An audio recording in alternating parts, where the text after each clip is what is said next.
Breaking news mga kababayan. Kinumpirma ni DOJ Secretary Jesus Crispin Remulla na iniimbestigahan na ang pamilya Villar dahil sa conflict of interest. Nakatutok ang usapin kay Senador Mark Villar matapos ibunyag na mismong pinsan niya ang kontraktor na kumubra ng halos 18.5 billion project sa Las Piñas. Kasama pa sa paunang investigasyon sina dating Senador Cynthia Villar at kasalukuyang Senador Camille Villar. Sumunod na balita, tensyon at banggaan sa Senado. Muntik nang magbitiw sa majority si Senator J.V. Ejercito habang harapang sinupalpal ni Senator Marcoleta si Ping Lacson. Bago tayo magpatuloy, baka pwedeng palike muna ng video na ito. Malaking bagay na ito sa aming mga content creators. Maraming salamat po. Habang ang mga senador ang gumagawa ng batas, sila rin daw pala ang may koneksyon sa mga kontratang bilyon-bilyon ang halaga. Prohibited interest ang tawag dito. Isang matibay na probisyon sa ating batas na mahigpit na ipinagbabawal. At kung mapapatunayan, hindi lang ito simpleng kasalanan. Isa itong malinaw na paglabag na maaaring umabot sa disqualification sa public service at posibleng pagkakakulong. Ayon kay Secretary Remulla, hindi ito isang maliit na kaso na pwedeng isantabi. Ang problema niya ay mas malaki pa kaysa sa inaasahan.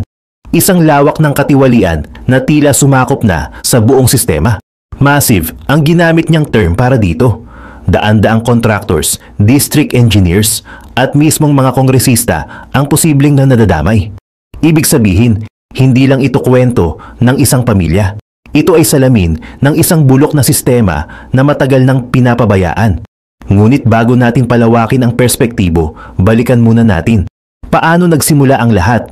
Sa isang panayam nitong October 1, diretsahang tinukoy ni Remulla ang isang kontraktor sa Las Piñas na pinsan mismo ng senador.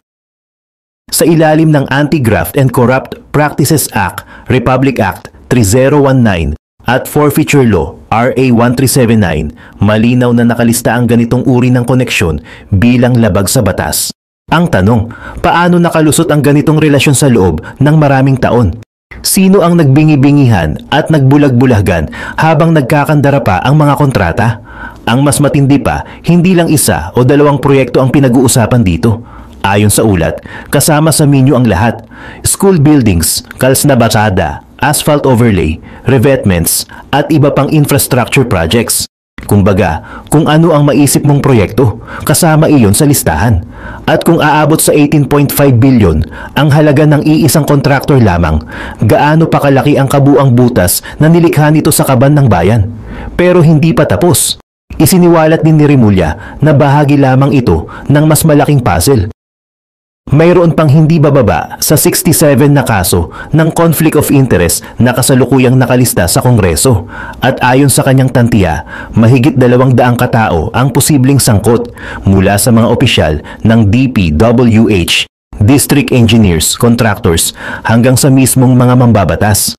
At ang pinakamatindi, matagal na raw itong alam sa loob ng Kongreso. Alam na ng lahat ngunit walang kumikilos. Dito pumapasok ang isa pang masakit na katotohanan, ang impunity of corruption. Isang kultura ng kawalang pakialam kung saan nagiging normal na ang katiwalian dahil wala namang napaparusahan. Ayon kay Remulla, nobody has noticed it or nobody has bothered to make people account. Kung iisipin, ilang dekada nang nagaganap ang bid rigging, ghost projects at pakikipagsabwatan sa contractors, ngunit ngayon lang ito binibigyang pansin ng DOJ. Sa kanyang pahayag, tinukoy din ni Remulla ang tinatawag na low-hanging fruits, mga kasong mas madaling habulin, gaya ng ghost projects. Mga proyektong nakatala sa papel, ngunit hindi kailanman na ipatayo sa realidad. At kung suswertihin daw, bago matapos ang taon, posibleng may mga warrant of arrest nang ilalabas bilang pamasko sa taong bayan. Ngunit huwag tayong magpadala sa ilusyon, dahil bawat kaso ay dadaan pa rin sa preliminary investigation, case build-up at mahabang proseso bago makarating sa korte. Ngunit ang mas nakakakaba, habang binabalangkas ang mga kasong ito, hindi lang pamilya Villar ang nasa ilalim ng magnifying glass. Marami pang ibang pangalan ang lumulutang. Sabi nga ni Remulla, this is not rocket science. Everybody knows it in Congress. Kung gayon, ang investigasyon na ito ay maaaring magbukas ng isang kahon ng lihim na maaaring sumira sa kredibilidad ng maraming politiko. Isipin ninyo mga kababayan, isang mambabatas na sabay na gumagawa ng batas at nakikinabang sa kontrata.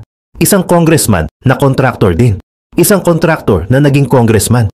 Paano mo ipapaliwanag ang ganoong lantaran at tahasang conflict of interest? At higit pa roon, paano ipapaliwanag ng sambayan ng Pilipino sa sarili nila na hinayaan nila itong mangyari?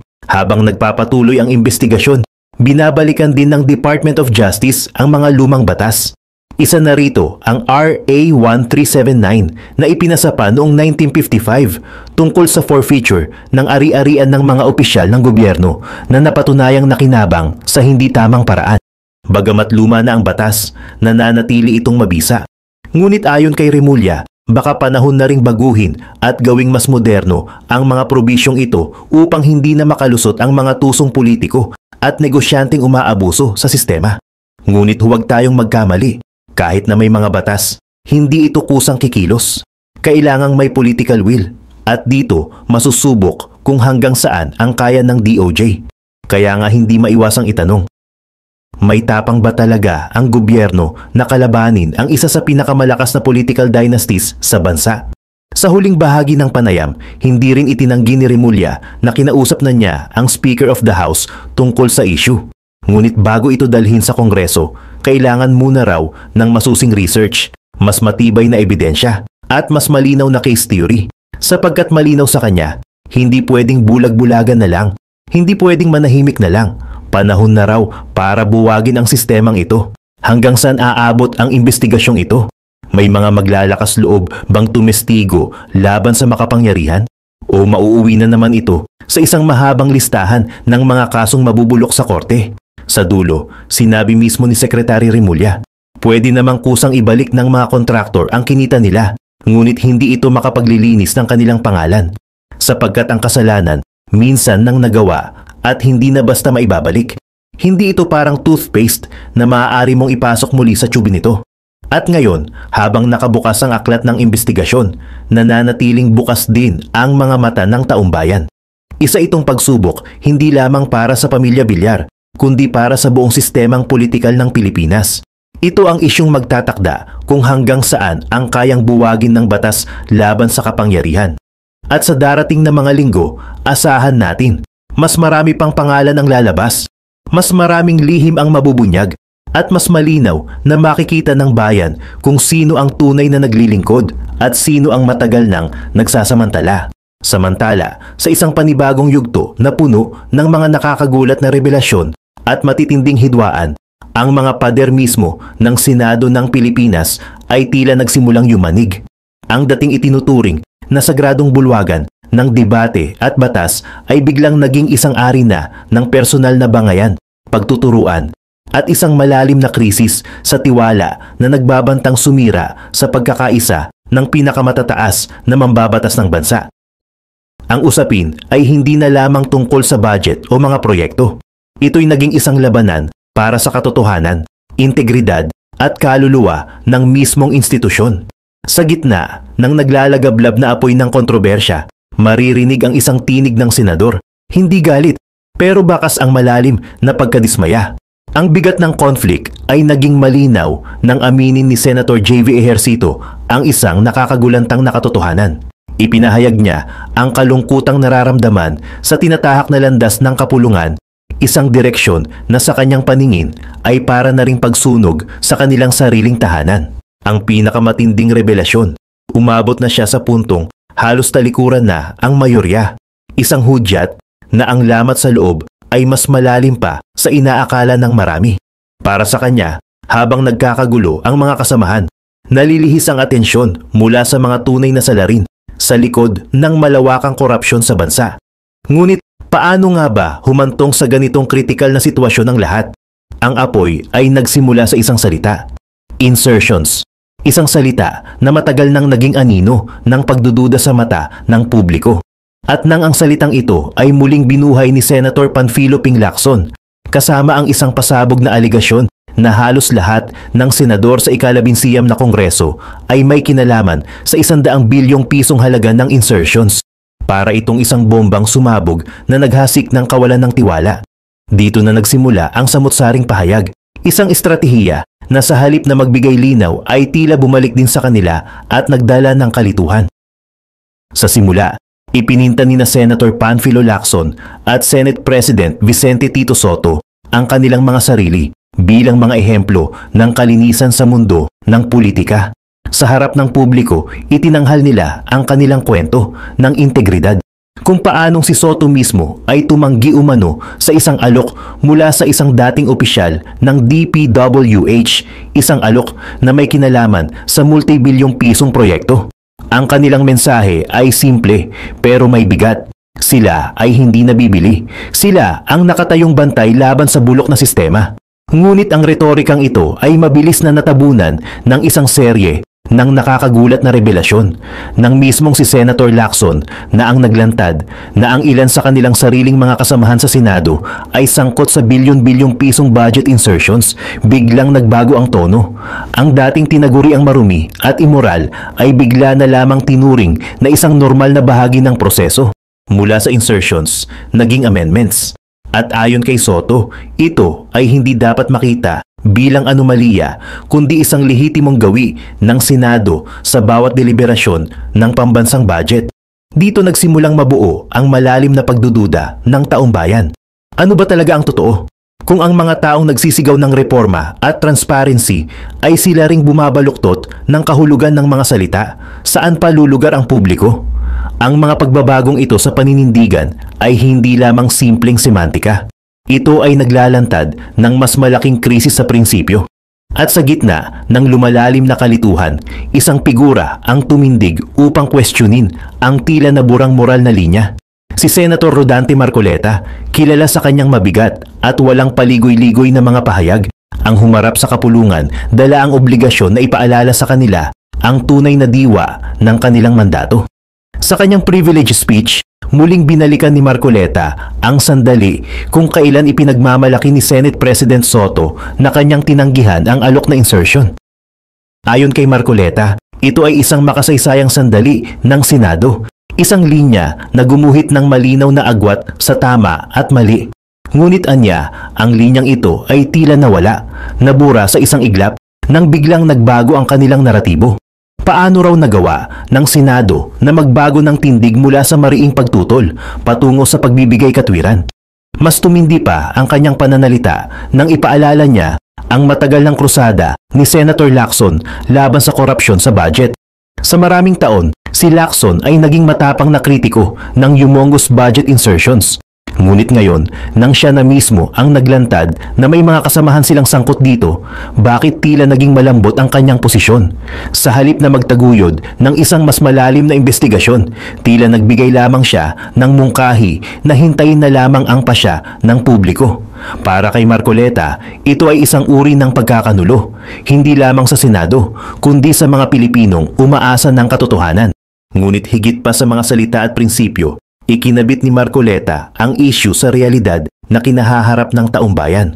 Ang bilyon-bilyong pondo para sa flood control na dapat sana'y pumoprotekta sa mga kabahayan, mga sakahan, at mismong buhay ng mga Pilipino ay tila naglaho na parang bula. Sa bawat pagbaha na nananalasa sa mga probinsya, sa bawat pamilyang nawawalan ng tahanan, nasaan ang pondong ipinangako ng gobyerno? Ang konkretong pagdurusang ito ng mga ordinaryong mamamayan ang nagsilbing matalim na sibat sa talumpati ni Marcoleta. Isang paalala na ang isyong kanilang pinagtatalunan ay hindi simpleng teknikalidad, kundi buhay at kinabukasan ng milyon-milyong Pilipino. Kasabay nito, nagbigay siya ng babala. Kung ang Senado mismo ay hindi makakapanindigan, kung ang kanilang mandato ng oversight ay malulunod sa kalituhan ng insertions at amendments, baka sila mismo ay maging kasangkapan ng katiwalian. Ang Senado na dapat tagapagtanggol ng bayan ay maaring maging enabler ng isang bulok na sistema. At dito, nagtapos si Marcoleta, hindi lamang sa pamamagitan ng tanong kundi sa isang hamon na maalala sana ang kanilang kapulungan bilang Senado na piniling lumaban para sa prinsipyo, hindi bilang Senado na nag-atubili at nagpalusot. Subalit hindi dito nagtapos ang tensyon. Habang umaalingaw-ngaw ang mga argumento sa loob ng bulwagan ng Senado, isang mas madilim na kwento ang umusbong sa labas. Isang kwento na hindi na lamang usapin ng politika, kundi usapin na ng buhay at kamatayan. Isang kongresista, si Representative Argel Miao Magsino, ang nagbunyag ng isang nakakakilabot na impormasyon. Isang senador, umano, ang nagbabalak na kitilin ang kanyang buhay. Ang pahayag na ito ay hindi basta chismis. Ayon kay Magsino, nagmula ito sa kanyang sariling intelligence network na nagsabi na ang kanyang buhay ay nasa panganib matapos niyang i-post sa social media ang isang larawang tila kumukwestiyon sa pahayag ni Senator Lacson. Ang bigat ng revelasyong ito ay nagdagdag ng panibagong dimensyon sa conflict, isang usapin ng takot at pananakot. Kasabay nito, isang hiwalay ngunit konektadong issue ang lumutang. Sa harap ng media, si DOJ Secretary Boying Remulla ay nagbigay ng pahayag na ikinagulat ng marami. Ayon sa kanya, ang pasaporte daw ng isang individual ay itinuturing na personal property, kaya tila walang sapat na basihan ang gobyerno na agad itong kanselahin, kahit pa ang may-ari ay isang pugante. Para sa mga kritiko, malinaw ang mensahe. Mayroong sinasadyang pagbaluktot sa batas upang protektahan ang mga makapangyarihang kaalyado. Kung pagmamasdan, ang lahat ng mga pangyayaring ito ay hindi hiwa-hiwalay na insidente. Sila ay tila mga piraso ng isang masalimuot na puzzle na kapag pinagsama-sama ay bumubuo ng mas malungkot na larawan. Isang sistemang unti-unting nabubulok mula sa loob, kung saan ang personal na alyansa at pansariling interes ay nangingibabaw sa tungkulin at pananagutan sa bayan. Ang matinding panawagan ni Senator Marcoleta para sa kalinawan, ang mga pag-aalinlangan ni Senator JV Ejercito sa kanyang sariling paninindigan, at ang banta sa buhay ni Congressman Magsino ay nagsasama-sama upang ipinta ang isang kwento ng krisis. Isang institusyon na hinahati ng kontradiksyon at tinatabunan ng takot. Sino ang tunay na nagmamanipula sa likod ng mga eksena? Sino ang may kapangyarihan upang baluktutin ang mga salita, upang gawing normal ang anomalya, at upang patahimikin ang mga tinig ng pagtutol? At higit sa lahat, kaya pa bang iligtas ng Senado ang sarili nitong integridad? O ito na ang simula ng kanilang tuluyang pagbagsak sa ilalim ng bigat ng kanilang sariling kasinungalingan at kontradiksyon? Ang mga susunod na araw ay hindi lamang pagsubok sa Senado, kundi sa mismong tiwala ng sambayan ng Pilipino sa kanilang mga institusyon. Kung ang krisis na ito ay hindi agad malulutas, maaring hindi lamang integridad ang mawawala. Baka pati ang natitirang pag-asa ng taumbayan sa sistemang pampolitika ay tuluyan ng maglaho.